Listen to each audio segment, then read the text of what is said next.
సునాద స్వరము సెప్టెంబర్ 8. దేవుడైన యెహోవా సూర్యుడును కేడమునయున్నాడు. యెహోవా కృపయు ఘనతను అనుగ్రహించును. యథార్థంగా ప్రవర్తించు వారికి ఆయన ఏ మేలును చేయక మానడు. కీర్తనలు 84:11.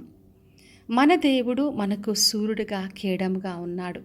మరి ఆయన కృపను ఘనతను మనకు అనుగ్రహిస్తానని వాగ్దానం చేస్తున్నాడు. మరి ఎటువంటి చీకటి స్థితి అయినా సూర్యుడు ఉదయించగానే వెలుగు కలుగుతుంది. ప్రతి చీకటి తొలగించబడుతుంది. అదేవిధంగా మనకున్న చీకటి స్థితి అయినా, పాపపు స్థితి అయినా, రోగములు, వ్యాధులైన, వ్యసనాలైన ఎటువంటి సమస్యలో మనం ఉన్నప్పటికీ దేవుడు సూర్యుడిగా మన మీద ఉదయించినప్పుడు ప్రతి సమస్యలు తొలగించబడి ఆయన వెలుగులో మనం జీవిస్తాం. ఆయనే కేడముగా ఉంటాడు. మనల్ని కాపాడి రక్షించే దేవుడు. మనకు నిత్యం ఆయన తోడుగా ఉంటాడు. అందుకే ప్రభువు వాగ్దానం చేస్తున్నాడు. ఆయన కృపను ఘనతను మనకు అనుగ్రహిస్తాడు. మరి ఆయన కృపా సత్య సంపూర్ణుడుగా ఉన్నాడు. ఉచితమైన తన కృప చేత మనందరినీ కాపాడి రక్షించాడు.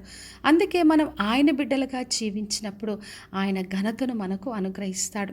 మరి ఆయన యథార్థంగా ప్రవర్తించే వారికి ఏ మేలు కూడా చేయక మానడు. మన ప్రభు మనకు మేలు చేయటి యందు ఆనందించే దేవుడు. మరి మేళ్ళతో మనల్ని తృప్తిపరుస్తాడు. అందుకే మనం ప్రతి విషయంలో ఆయనను ఆశ్రయించినప్పుడు ఆయన నుండి ప్రతి మేలును మనం పొందుకుంటాం. మలాకి గ్రంథము 4:2 రాయబడి ఉంది. ఎవరైతే ఆయన యందు భయభక్తులు కలిగి ఉంటారో ఆయన నీతి సూర్యుడిగా ఉదయించి రెక్కల్లో ఆరోగ్యాన్ని కలగచేస్తాడు. అప్పుడు మనం క్రొవ్విన దూడల వలె గంతులు వేస్తాం. మన దేవుడు నీతి సూర్యుడిగా ఉన్నాడు. మరి మనకు ఆరోగ్యాన్ని కలగచేసే దేవుడు. మనకు శక్తిని, బలమును ఆయన అనుగ్రహిస్తాడు. అందుకే ఆయన వైపు చూసినప్పుడు ఆయన సూర్యుడిగా ఉదయించి కాపాడి రక్షించే దేవుడు. మరి యేసుక్రీస్తు నీతి సూర్యుడిగా ఉన్నాడు. మరి ఆయన వైపు మనం చూసినప్పుడు మరి ఆయనే మనకు కావలసిన ఆయుష్ను, ఆరోగ్యమును, క్షేమమును, స్వస్థతను, విడుదలను కలగచేస్తాడు. మరి పేతురు రాసిన మొదటి పత్రిక 2:9 రాయబడి ఉంది.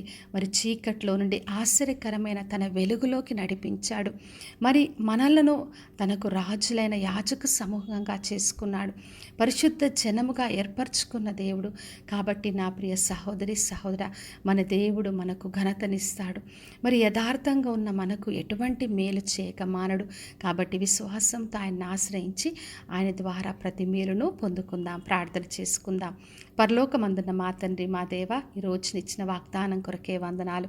ప్రతి ఒక్కరిని దీవించి ఆశీర్వదించి మీ మేలుతో తృప్తిపరచమని యేసు నామములో అడిగి వేడుకొంచున్నాను తండ్రి.